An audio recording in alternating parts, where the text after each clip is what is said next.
وبعدين وبعدين يعني احنا يا اهلاويه حزنانين وزعلانين ان احنا اتغلبنا من بطل العالم، من الريال مدريد. مش على الهزيمه بس، لان احنا كنا عايزين نكسب. وانت تفضل يا زمالك تضحكنا كده بسرعه، تضحك في اقل من 24 ساعه كده، او في 24 ساعه تضحكنا. يعني انا يعني يا ابني، هو انا يا ابني مش هعيش حياتي جد شويه؟ هو انا مش هعيش حياتي جد شويه؟ تضحكني كده تتغلب من شباب بلوزداد هنا في استاد القاهره؟ امال فين بتاع ده؟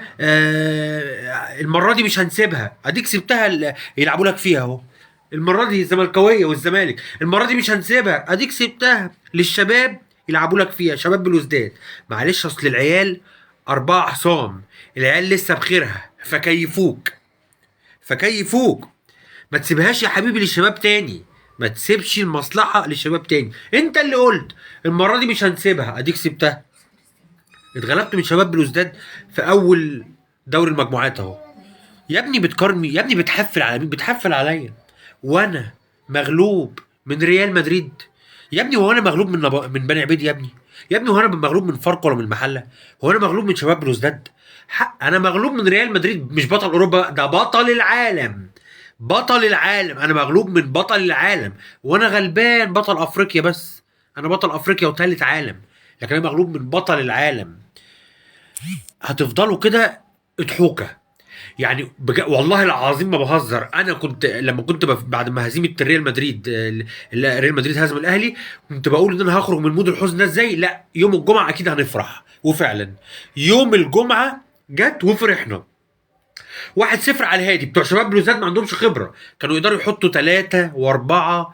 ادي الزمالك، جن بقى عفاريت، تحكيم، مش عارف ايه.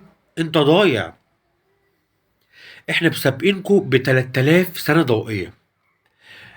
نصيحة لكل مشجع زملكاوي: حب فريقك، ما بقولكش ما تحبوش، حب فريقك براحتك، حب ناديك براحتك، لكن نصيحة قارنه بابتداء من ايه، من بعد الاهلي. لكن ما تقارنوش بالاهلي يا ابني. ما ينفعش اجيب عربيه 128 واقول دي هتسابق بي ام، هتسابق مرسيدس، هتسابق جاكور. يا ابني مش ممكن. ما تقارنش نفسك بيا وانا بطل اتريق عليك واحفل عليك. قارن نفسك بفيوتشر، ببيراميدز، مش عارف ايه كده. الاهلي خط احمر يا ابني. ما تقارن. انتوا بقيتوا مرضى نفسيا. اي حاجه اي حاجه عايز يبقى في الصوره وخلاص. تقارن نفسك بالاهلي؟ الاهلي يا ابني، يا ابني الاهلي اعظم نادي في الكون يا حبيبي. ما تقارنش نفسك يا بابا. واحد الله كده وصلى على النبي. يا راجل صلى على النبي، يا راجل اهدى بس كده، واحد الله بهوقت خالص.